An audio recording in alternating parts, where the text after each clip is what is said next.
A warm welcome to our viewers here in Lagos and around the world. You're watching The World Today. I'm Joke Rogers. Here's what's coming up. United States Senate passes $95 billion package for Ukraine, Israel and Taiwan. EU Foreign Policy Chief Joseph Borrell warns consequences of Rafah offensive will be catastrophic. Plus, Russian Deputy Defense Minister Timur Ivanov is detained in Moscow on suspicion of bribery. The World Today begins right now. The United States Senate has approved a long-delayed $95 billion foreign aid package that includes military support for Ukraine, Israel and Taiwan. The Senate backed the measure held up for months by Republicans in a bipartisan vote of 79 to 18 on Tuesday evening. The bill includes $61 billion in military aid to Ukraine and $26 billion for Israel, as well as humanitarian assistance in Gaza, Sudan, and Haiti. It also includes $8 billion in military support for Taiwan, the democratic island China claims as its own. U.S. President Joe Biden is expected to sign the legislation into law later on, paving the way for new weapons deliveries to Ukraine as soon as this week. Mr. President, Senator. The relentless work of 6 long months has paid off. Congress is sending the supplemental to President Biden's desk. Getting this done was one of the greatest achievements the Senate has faced in years, perhaps decades. A lot of people inside and outside the Congress wanted this package to fail. But today, those in Congress who stand on the side of democracy are winning the day. To our friends in Ukraine, to our allies in NATO, to our allies in Israel, and to civilians around the world in need of help, help is on the way.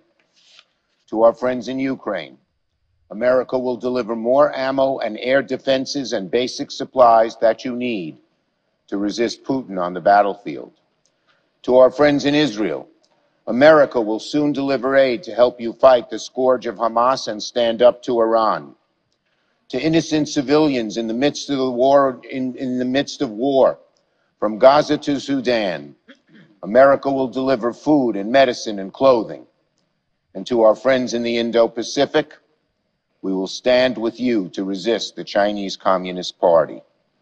And to the whole world, make no mistake, America will deliver on its promise to act like a leader on the world stage, to hold the line against autocratic thugs like Vladimir Putin. In 1914, alliances, politics, and the failure of statesmanship dragged 2 rival blocs of militaries into a catastrophic conflict.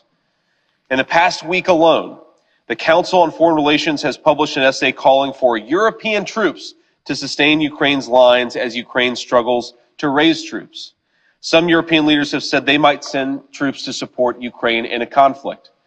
Perhaps the history lesson we should be teaching ourselves isn't Chamberlain versus Churchill. Perhaps we should be asking ourselves how an entire continent, how an entire world's set of leaders allowed itself to blunder into world conflict. Is there possibly a diplomatic solution to the conflict in Ukraine? Yes, I believe that there is. Indeed, as multiple people, both critics of Vladimir Putin and supporters of Ukraine have pointed out, there was in fact a peace deal on the table approximately 18 months ago. And what happened to it? The Biden administration pushed Zelensky to set aside the peace agreement and to engage in a disastrous counteroffensive, a counteroffensive that killed thousands, tens of thousands of Ukrainians, that depleted an entire decade's worth of military stocks and has left us in the place that we are now, where every single objective observer of the Ukraine war acknowledges today that the war is going worse for Ukraine than it was 18 months ago. Let's get more on this. The VOA's White House correspondent Anita Powell joins us now for more. Anita, great to see you today. Bring us up to speed on the foreign aid package for Ukraine, Israel and Taiwan and, some other places. Well, we just heard from President Biden at the White House hailing the passage of this bill after, as you mentioned, 6 long months of arguments in the House and before it got to the Senate. This does include aid for Ukraine. Of course, that's the biggest section of it. It's about $60 billion. And then there's $9.15 billion for humanitarian needs for about 300 million people around the globe. That includes people in Gaza, in Sudan, in Haiti, and in Ukraine. So that is a big part of it, but the biggest part, of course, is the Ukraine aid, which passed after, as I said, 6 long months. And the approval represents a legislative victory for the Biden administration as he faces an election matchup against Donald Trump in November. Is Mr. Biden, has he signed the legislation into law yet, or we're still awaiting that signature? Yes, President Biden signed legislation this morning before he came and spoke to us about it. And in his remarks right after signing it, he said, that America is safer today because of this bill. The world is safer. I mean, that remains to be seen, of course, but that is what the president believes, that this bill will cover security needs around the world, as you mentioned, in Taiwan, in the Indo-Pacific area, and also in Ukraine, in Gaza, in Haiti, and around the world. And 6 long months that the president is now hailing as a legislative victory. And this aid package was long overdue, held up for months, as you've just reported, by right-wing Republicans. Do you think the delay could have been avoided? That is the $1 million question, or maybe the $95 billion question here in Washington. I can't speak for Congress or, our boisterous bicameral legislature. I mean, that is the system. But what I can say is that yesterday we heard from White House spokesman John Kirby about the effect that 6 months of no equipment supplies has had on the Ukrainian battlefield. We've seen Russian troops push into positions near the critical town of Avdiivka.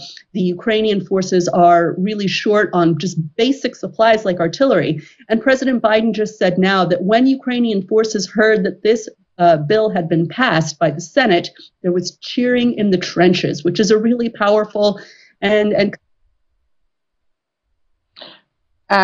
Russia has continued to warn that help for Ukraine from the United States, first of all, and other countries could have dire consequences for the country. The Senate approval, does this mean the U.S. government is shrugging off threats from Russia? So President Biden was pretty clear with President Putin in his remarks just now, saying basically, if you step 1 foot into NATO territory, we will invoke Article 5.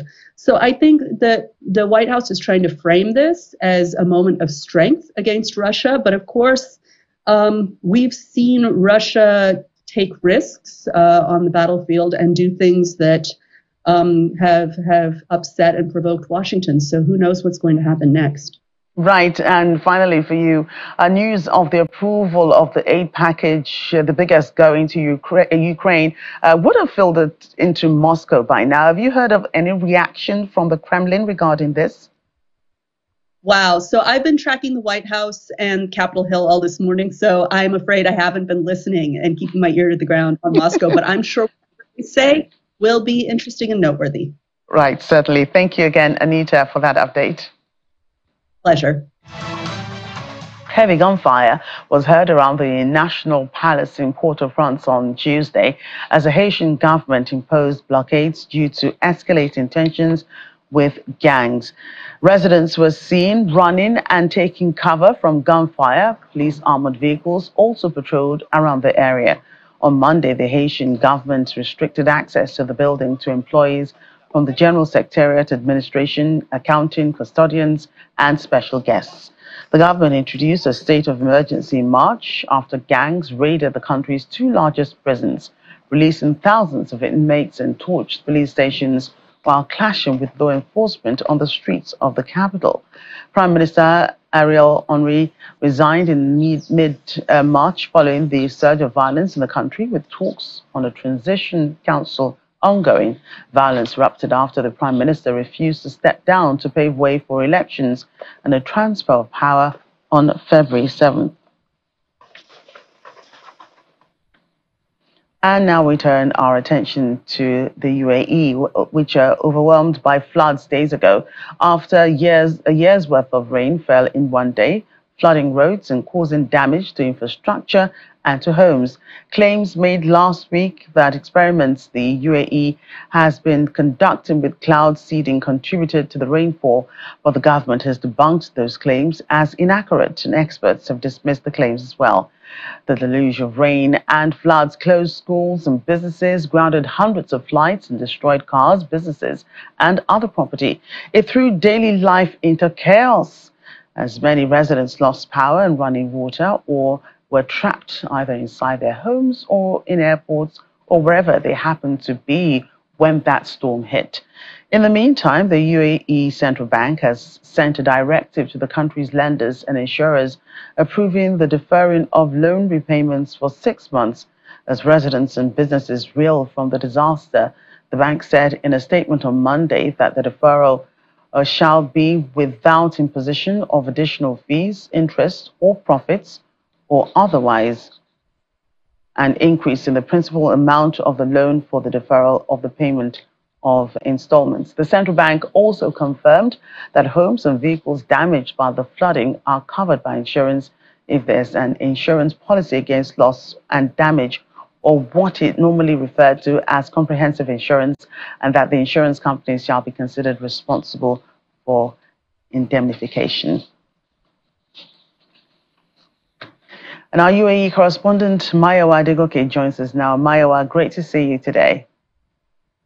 Likewise, it's to be back on air. Well, I do hope you were not caught up in that severe weather in the UAE. But let's begin with this lifeline the government is offering to those that were affected by the rain and, of course, the devastating floods. This must be good news to people in Dubai. Will this apply to all residents, regardless of their nationality? Absolutely. Definitely great relief, because you imagine people who have taken out credit facilities to finance maybe the purchase of a car or maybe your own apartment, your home, and then this happens. So definitely deferring payments for 6 months should help people. I don't know how far it will go for some people in some cases, but 6 months, definitely a good place to start. And to add to that, the government has also announced a fund for citizens. We're talking about over $500 million announced. And this will be accessible to citizens who have also reported damage to property and cars. So yes, definitely a great lifeline. And how does this benefit insurance companies? I don't know if benefit can be in any sentence with insurance companies right now, because as you know, yes, insurance companies are there to help you for those rainy days, right? But now they're also in business, and with the amount of claims that we're hearing, insurance companies saying they've never received as many claims as they have in this season. So definitely this is payday for insurance companies. So I don't know if benefit is the word we will use. However, this is why they're there, right? So they will just have to pay out. Right. And what's the state of the floods now? Water's receding, I hope? Definitely. Interestingly, I was out and about in town today, and it's so good to see that so many roads in Dubai, for instance, are open. We're getting reports across from other Emirates as well, Sharjah. Many roads have now been cleared. There are roads that are still flooded. Some neighborhoods are also still flooded, especially in Dubai and Sharjah. But Dubai, you see this, the city is back to its vibrant state. A lot of traffic because of the other roads that are still closed off. So there's a lot of traffic, but so many roads are now open. Water is receding, and that's great news. Still some ground to cover, because we do know that some areas are still flooded. In Sharjah as well, it's reports of people still stuck at home. But I believe that with all the efforts being put in place by the government, by volunteers, by neighbors, things should get back to normal day by day. Right. And how are people doing with food and other supplies? Talking about getting back to normal, you just reported some people are still shut in. They are surrounded by water.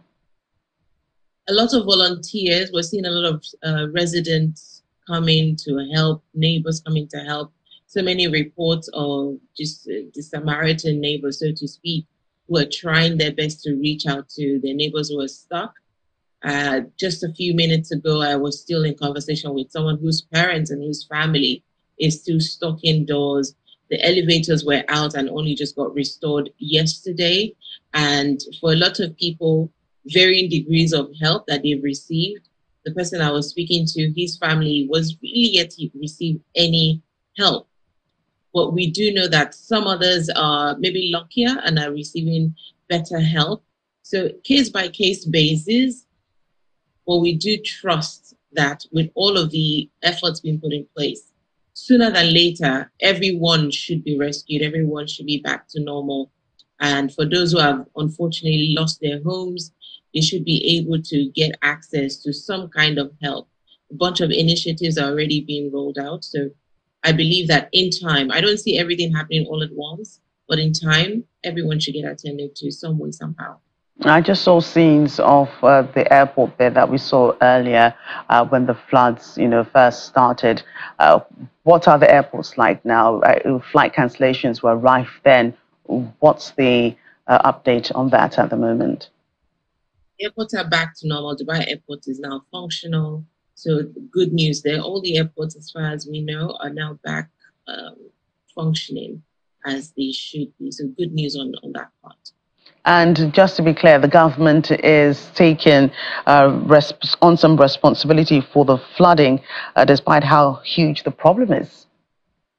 Yes, absolutely. The government really has been proactive from day one, and we're seeing that even till date. A lot of areas that are flooded, roads that are now opening, they are now open because the government was just doing the work, getting there, all the agencies pumping out water. You see these huge water tankers just going to pump out water for those areas where there's really no place for the water to go. So government really has been proactive. A lot of the residents applaud the government for the work that they've done. And we do hope that they will continue to do that until everything is fully restored. Right. Thanks again, Maiwa, for the update. Pleasure. And against all odds, a 5-year-old boy has been rescued by a police helicopter in the Kenyan capital, Nairobi, after he was trapped by heavy flooding. The dramatic rescue occurred after the International Center for Humanitarian Affairs captured the boy's location using drones.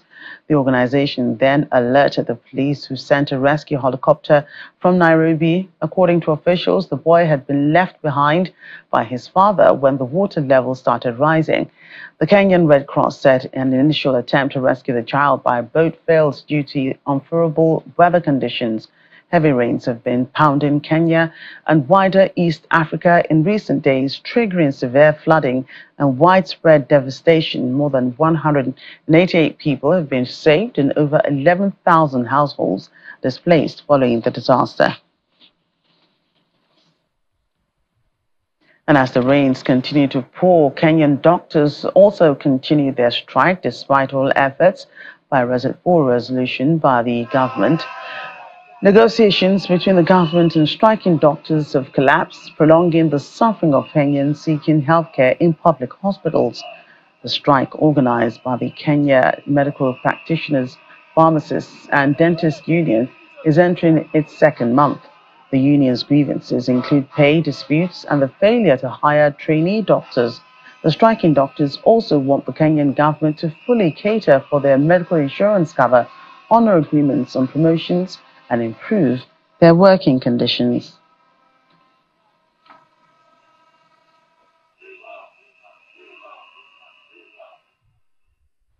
And talks have begun between the authorities in Niger Republic and the United States for withdrawal of American troops stationed in 2 air bases in the Sahelian nation. On Tuesday, both parties gave confirmation amid the decision of the Nigerian government last month to end military cooperation agreement with Washington. Through two new bases in Niger, the U.S. has over the past decade performed counterterrorism and global security operations against ISIS and Al-Qaeda in the West African region. The future of those operations has been cast into doubt, but the U.S. Pentagon spokesperson, Major General Pat Ryder, tried to allay fears.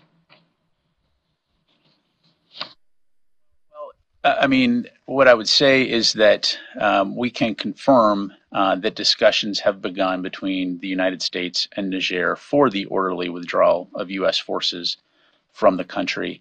In the near future, the Department of Defense will provide a small delegation from the Pentagon and U.S. Africa Command to participate in those discussions. Yeah, Carla, I don't have anything for you at this stage. Again, we're beginning these discussions. As I highlighted, there is a terrorist threat that exists within the continent of Africa and certainly in the Sahel region and West Africa. And so as we step back and AFRICOM looks at that threat, we'll continue to work with regional partners to address how best to ensure that we can continue to do the kinds of things we do to not only protect our national interests, but also look at the collective security of regional partners in Africa. So more to follow when we have it, but right now I don't have an answer to that. Thank you very much, everybody. Appreciate it. And over in North Africa, the bodies of 19 people have been recovered off the coast of Tunisia, one of the primary points of departure for those seeking to traverse the Mediterranean to Europe. The Tunisian Coast Guard says it had recovered the bodies near the port cities of Mahdia and Sfax, the country's second largest city, where migrants have in recent weeks clashed with law enforcement. Despite risks, migrants continue to attempt the treacherous voyage from North Africa to Europe, traveling in boats from Morocco, Algeria, Tunisia, and Libya to Italy, Greece, Malta, and Spain's Canary Islands. More than 49,000 people have come to Europe by sea this year, including more than 7,000 from Tunisia to Italy. At least 16 people are dead and 28 others are missing after a boat carrying asylum seekers capsized off the coast of the Horn of Africa nation of Djibouti. According to the UN's migration agency, the accident occurred on Monday night, about 2 weeks after another boat carrying mainly Ethiopian asylum seekers sank off the Djibouti coast, killing several dozen people on the perilous so-called Eastern Migration Route from Africa to the Middle East. Similarly, at least 33 Ethiopian migrants, including an 8-year-old boy, have died after their boat capsized off the coast of Djibouti. Officials from IOM say that they were among 77 people crossing the Red Sea from Yemen to Ethiopia. Fishermen alerted coast guards to the tragedy on Tuesday after witnessing some of the migrants drowning. Rescuers managed to save more than 20 people, but others remain missing.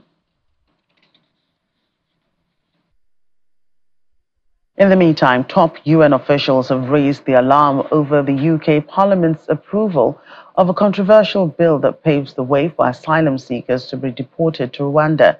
The Safety of Rwanda Asylum and Immigration Bill, aimed to deter migrants from entering the UK legally, was passed after months of wrangling ended in a parliamentary showdown on Monday night. Filippo Grandi, the UN High Commissioner for Refugees and UN High Commissioner for Human Rights Volker Turk, in a joint statement, are calling on the UK government to reconsider its plan. They warned the policy would have a harmful impact on human rights and refugee protection. Filippo Grandi and Volker Turk are calling on the UK government to reconsider its plan to transfer asylum seekers to Rwanda and instead to take practical measures to address irregular flows of refugees and migrants based on international cooperation and respect for international human rights law. Under the UK-Rwanda Asylum Partnership, asylum seekers in the UK will be transferred to Rwanda before their claims for asylum can be heard in the UK. And we think that that is inconsistent with global solidarity and responsibility sharing, and is also in breach of the 1951 Refugee Convention, to which the UK is, of course, a signatory. Welcome back. South Africans are paying significantly more on their bonds and to service their debts due to the South African Reserve Bank's interest rate hikes. This is the view of economist Professor Bonke Dumisa, who told the Business Desk that South Africa's high interest rates can be avoided. In November 2021, the SARB's Monetary Policy Committee initiated its current hiking cycle in response to a concerning uptick in the country's inflation rates. Meanwhile, Mr. Dumisa says the high interest rates were never needed. I partly align myself with the sentiments expressed by Dr. Rulu, author, on the issue of the many repo rate hikes that the South African Reserve Bank's Monetary Policy Committee imposed on us when they raised the repo rate from 3.5% in October 2021 to its highest 8.25% by May 2023. Some of those repo rate hikes could have been avoided because they were totally unnecessary. In fact, they were counterproductive because the repo rate hikes or interest rate hikes were meant to be used to discourage widespread credit purchasing, because widespread credit purchasing is inflationary. So when people are buying a lot of things using credit, that increases the prices because there's higher demand for those goods when there's less money to pay for them. So the best way then to discourage that tendency is by increasing the repo rate or interest rate, and then people buy less on credit. But it was not the case in many of the instances where the repo rate was increased in South Africa over the past 3 years. The efforts needed to step up the implementation of Sustainable Development Goals is the focus of the ongoing 10th session of the African Regional Forum of Sustainable Development in Addis Ababa, Ethiopia. In 2024, member states and their partners were past midway into the implementation of the 2030 agenda, and yet progress on most SDGs is off track, with experts saying progress on most of the SDGs is either moving much too slowly or has regressed below the 2015 baseline. Our correspondent, Ayola Kasim, reports. For about a week now, informal meetings, stakeholders workshops, side events have been taking place here at the headquarters of the United Nations Economic Commission for Africa, and their focus is majorly on coding for girls, climate change, science, technology, food systems, and the major takeaway has been most countries on the continent will not meet the Sustainable Development Goals by 2030. So as delegates arrive here for the 10th session of the African Regional Forum on Sustainable Development, they hope to address the shortcomings and capitalize on the emerging opportunities for the continent. Other dignitaries and officials. Leading the delegate is Deputy Secretary General of the United Nations, Amina Mohamed, who not only urged African countries to scale up action in key transitions and investment pathways and accelerate progress towards the Sustainable Development Goals, but also asked them to take up the opportunities of critical transitions available both regionally and nationally that can help the continent to make progress. And to the international banks and development partners, her message is simple. At the heart of this, like so much else, is finance. Now is the time to rethink austerity-oriented international policies, reduce debt servicing costs, and ensure a more equitable global taxation system so that African countries can do what we know they want to do, to invest more efficiently, more equitably in capacities and the skills of their people. With poverty, hunger, insecurity and large-scale deprivation on the continent, many here agree African governments cannot afford to continue with business as usual, and most of them must go back to the basics. The basics we know are that we need to look inward and make sure that we create strong institutions that are going to be accountable to the citizens and to deliver what the citizens need.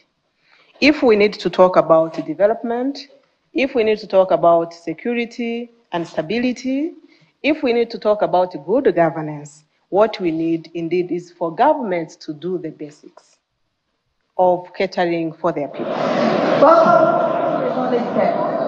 For the next 2 days, delegates here will, among other things, be deliberating on transformative, innovative, and ambitious interventions necessary to reinforce the 2030 Agenda for Sustainable Development and Agenda 2063, as well as refining policies on eradicating poverty on the continent in this time of multiple crises. From UNECA headquarters in Addis Ababa, Ayola Kasim, Channels Television News. We're sticking with the environment. When natural disasters such as floods, droughts, hurricanes, heat waves occur, the impact is usually devastating. Even though some of these situations can not be completely avoided, discussions are on how to reduce the impacts on humanity. This formed part of discussions when concerned environmentalists met in Lagos. As our correspondent, Kelly Agiga, reports. It's a gathering of researchers from tertiary institutions such as Lead Center University, Ibadan, the University of Lagos, the Nigerian Institute of Social and Economic Research, government representatives, the private sector, and media for the Lagos Inception Meeting, a project facilitated by Palm Trees Nigeria. In their opening remarks, organizers outlined the essence of the project to include influence climate risk policies and practices impacting those on the margins across regions in the continent. The strongest point of this project is that it's going to look at things from the perspective of the margins. Who are the margins? Of course, you know what I'm talking about. The homeless, the women, the widow, and those who ordinarily their voices don't count when it comes to policy. Before now, policymakers are in one place, they draft policy statements. Those in the classroom, the academia, they will give the scientific facts. But before now, we have not really been working together. So this project is also in a way to bring about synergy. For others, governments at all levels must pay attention to environment-friendly policies, but more importantly, implement findings by researchers. The main concern, as far as I'm concerned, is the issue of the adoption and utilization of research findings for policy design and implementation. I would say it is not peculiar to NISA and other research institutes. It is also common among institutions that are involved in research, particularly the universities. There is also a word of caution for Nigerians. We need a behavioral shift. There are natural forces of extreme events, the ones that are coming just because the way the nature is reacting. But they are being amplified because of our mismanagement of environmental resources, our misbehavior of managing our waste. Everybody has a role to play, whether poor country or rich country. We need to talk about sustainability. We need to be concerned about sustainability because our environment is our biggest asset. Facilitators of the Palm Trees project say they aim to create transformative climate information tools by including stakeholders and communities in a transdisciplinary research approach to support equitable resilience strategies across 6 countries in Africa. Kelly Agiga, Channels Television News.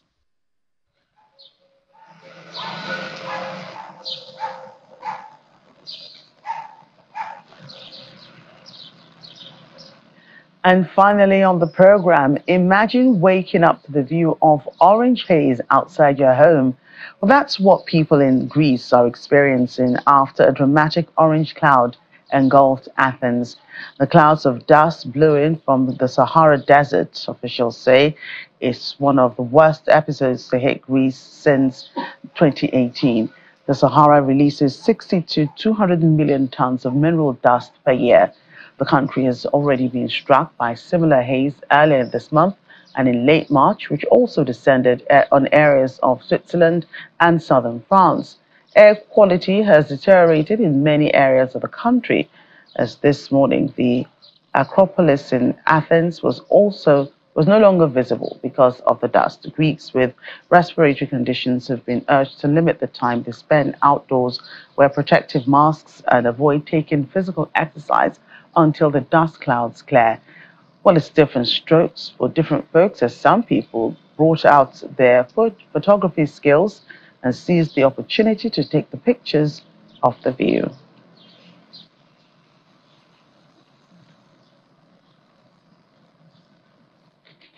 That's the program today. Thank you for watching. I'm Jaka Rogers.